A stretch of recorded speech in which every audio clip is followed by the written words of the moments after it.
sponsors mula Dan Castillo, JC Nartates, Mayan Manzano, RJ Garcia Munoz, at Jamie Badile. And now, standing before you, your sixth IBF Samasa Student Council President. IBF, the pride of FDU, has always been the pioneer of student development because of its holistic approach towards the students.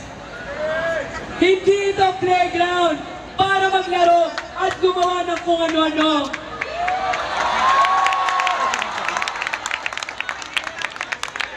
I have been the student council for 2 years, being an executive committee, a part of publikasyon, at future representative. I'm also the head of project direction committee, which are treasured the most inside the council.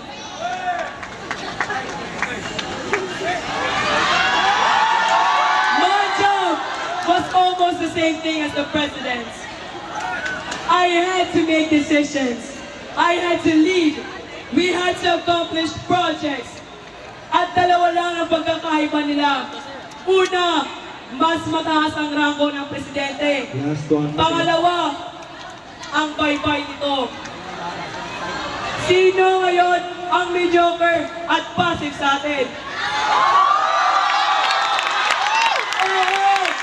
Oo, mas matanda siya. Ngunit, mas marami akong nagawa. Plataforma, hindi paruporma. Sabi nila, gagawa sila ng pagbabago. Ngunit, ang pagbabago lang nakita ko ay ang pagpapalit ng kulay ng eskwelahan ito tuwing konsyerto bigo. Green and gold turn into orange. Pinagalo niyo ba ang dalawang kulay at ang kinalabasan ay kahel? Ngunit, ako si Adrian Ayan Pilino, your incumbent, IBS State Council Picture.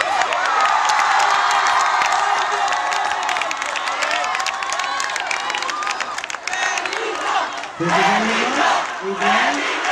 There you have it, the candidates for the RABF.